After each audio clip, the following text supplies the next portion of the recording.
Welcome back to Smith Mountain Lake, Virginia. I'm Chris with Bolt Fin-atics. Today we've got a special guest, Damon Melcho from Xtreme Bait Tanks. How you doing? Nice to meet you. He's come aboard all the way from Kentucky. What part of Kentucky? Somerset, Kentucky, Lake Cumberland area. Okay. So he's come all the way down to deliver my brand new tank from Xtreme, 35-gallon bait tank. Tell us about it. All right. Well, first of all, thank you for welcoming me on your boat. Thank you. Just so everybody knows, Chris is the most recent member of our pro staff team. So we are very excited about having Chris on board to represent Xtreme Bait Tanks. And one of the things that we thought we would take advantage of while I was here was do what we call a tour of the tank.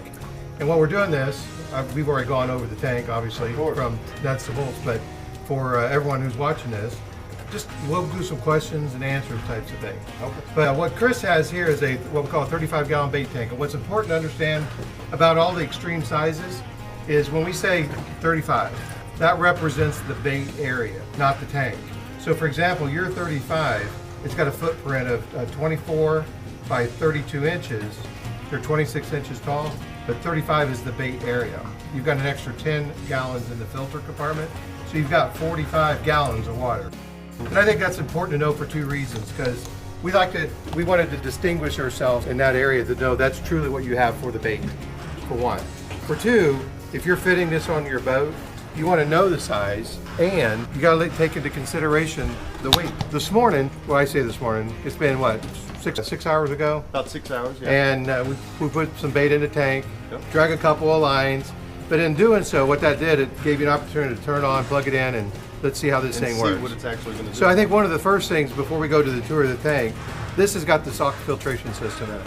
Had you ever run a tank with the socks on them before? No. All right. So what we liked about the bags, about a year ago, one of our Xtreme customers came in and he said, Damon, you got to take a look at this. And a lot of the upgrades that we've made in the tank today is as a direct result of feedback that I've gotten from anglers that have come in and used the tank and say, hey, can you do this? Can you do that? And we looked at it and we thought there was a lot of ideas that didn't fit the needs of the tank, but a lot of like the sock filter system, absolutely. And you got to see, because when we dumped shad in here, we dumped the shad right in the tank. We know that once you did that, these shad are pretty dirty. Oh yeah. Within a couple hours, what I do? You clean the filters and... I popped that manifold off that's got the 3 filter bags in it. We turned them inside out, we did a quick rinse because of that slime and whatnot. What was your initial thought when you saw the inside of those bags? Absolutely horrible. It is crazy. It's crazy. That's what I love about the bags. We actually got the water, it was murky, it's cleaned the water up, the bait's purged, and it's done. So 6 hours into it, I mean, we're going to show you the bait and how they're reacting to the water. So you can just look through the window. Look at how they're not even moving. They're just, the way we got the current set up, they're just stationary. Oh, yeah. So instead of swimming around, bumping around, once this tank lid is shut and they're calm, they just sit there and they hover. And that way they're not damaging themselves. That oxygen is just being fed right through the gills. On this one, we've got double pump, double venturi, double airline, and you'll actually be able to see, if you look at the light, just the amount of air that's in the water. I mean, they don't have a choice but to thrive. And you even noticed that when you were netting them. I mean, oh yeah. Yeah. When I netted them, these baits, as soon as I went down in there, all of them scattered. 2 800-gallon-per-hour pumps, 2 Danko Ventura aerators. The sock system is brilliant. And for those who have an opinion about the 800s, for example, if you have these tanks, it's important to understand no less than 500 gallons per hour, no more than 8. That's the sweet spot for that venturi to infuse air into that water. Okay.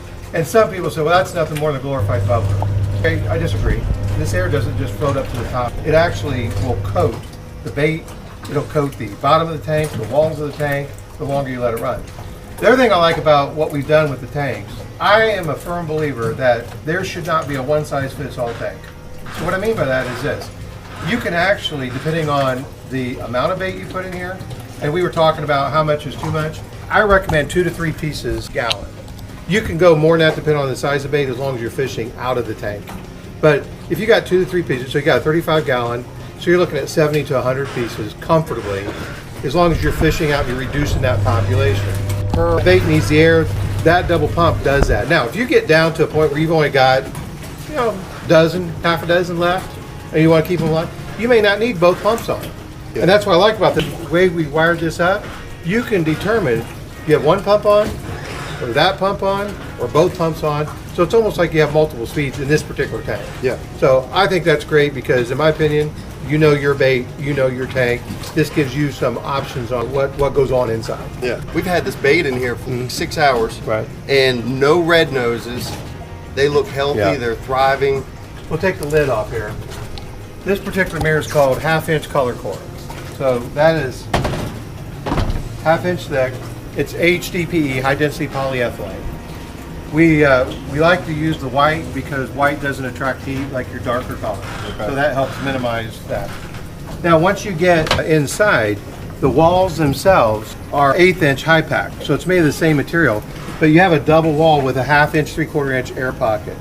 And believe it or not, an air pocket is an insulator because it breaks up the transfer of heat.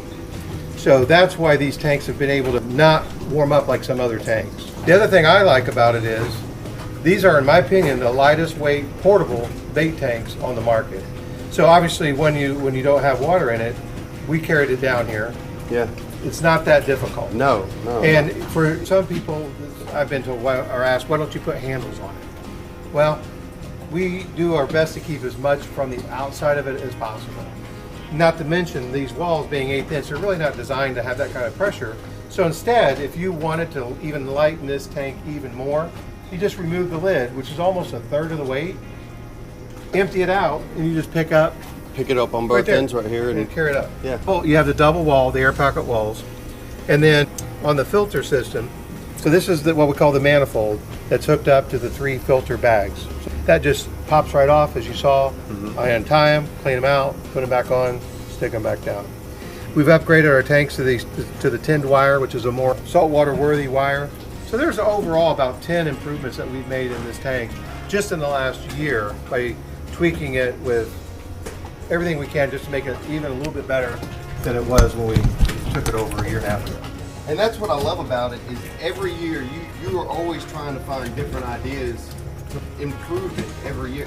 When I look at this and I see that you have everything, you're going to still come up next year and you're going to find something else that you're going to tweak it in. It's so funny because it's like, what else can we do? And all of a sudden something will pop up and like, oh, gotta do it. Yeah, gotta do it. So our goal, our objective, our mission statement with Xtreme is we want to build the absolute best bait tank on the market, period. If we can't do that, I'm not interested. Yeah. But we want these tanks to be the cat's meow bait tanks. And I think you've done it. We're real proud of where we're at, for sure. Well, Damon, I really do appreciate it, buddy. I've had a ball. You're welcome. Welcome aboard. Thank you for my first experience on Smith Mountain. And by the way, we didn't get skunked. We caught 2 perch. We have proof of it. Can you call me Monday? Because I got a call coming in. All right. Talk to you later. Thanks, bye. All right. Get the fish in. All right. What a call. Fish call, right? Fish call. Yeah. Up and is that how you do it? Yeah, let me back up. I can't see all of them. So he's got a sandwich to bring home with him. Absolutely. So that's a great day on the water. Thank you very much. Thank you. Yes, sir. All right. Bye. Go. Take this. And oh my gosh. I'm not going to That is going to be an insane video. So you filming that right now? Yeah. Holy moly. So now I can. That'll be the video of the year award right there.